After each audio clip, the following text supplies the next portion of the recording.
Madanpur railway hawkers ইউনিয়নের সভাপতি বাপ্পা অধিকারীর নেতৃত্বে আজ মদনপুর সাহেব বাগানে অনুষ্ঠিত হল বাৎসরিক বনভোজন অনুষ্ঠান।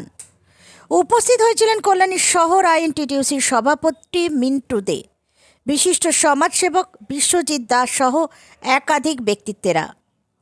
ব্যুরো রিপোর্ট, টেনের বার্তা। আজকে আমাদের এটা 15তম বনভোজন। এই বনভোজনে আমাদের আজকে 500-র অধিক হকার বন্ধু এবং বিভিন্ন শ্রমিক সংগঠনের থেকে উপস্থিত থাকবে। কি কি আয়োজন হয়েছে বনভোজনে?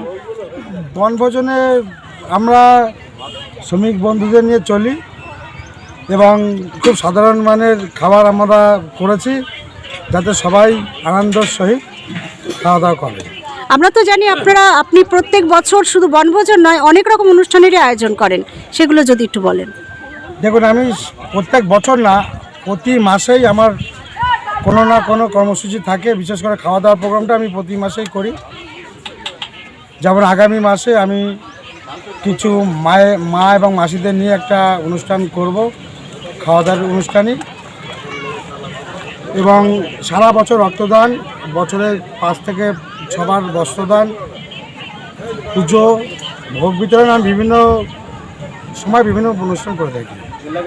ব্যাপারটা হচ্ছে বাপ্পা অধিকারী শুধুমাত্র এই হকার ইউনিয়নের নয়, তিনি একটা সোশ্যাল ওয়ার্কার। আপনারাও দেখেন বা আপনারাও মিডিয়ার মধ্যে থেকে আমরাও দেখি যে তিনি প্রতিনিয়ত কিছু না কিছু মানুষের জন্য, যেহেতু আমরা দলগতভাবে দায়িত্ব পেয়েছি ঠিকই, কিন্তু আমাদের আসল উদ্দেশ্যটা হচ্ছে মানুষের জন্য কাজ করা।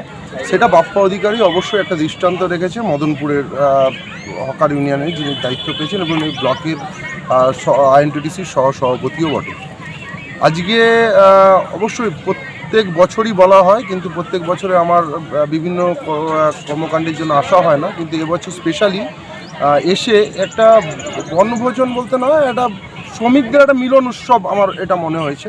এবং প্রতি বছর একটা সমস্ত শ্রমিক, টাউন ব্লক সমস্ত শ্রমিক একটা একত্রিত হয়ে তার ফ্যামিলি বা প্রত্যেকে একটা মিলন উৎসবে আমরা অংশগ্রহণ করি। আজকে আমি করেছি বাপ্পা তার নিমন্ত্রণে, তো খুব ভালো লাগছে। এবং আমি চাই যে প্রত্যেক বছর বাপ্পাদা যাতে বাপ্পা অধিকারী যাতে মানুষের জন্য কাজ করে যায়।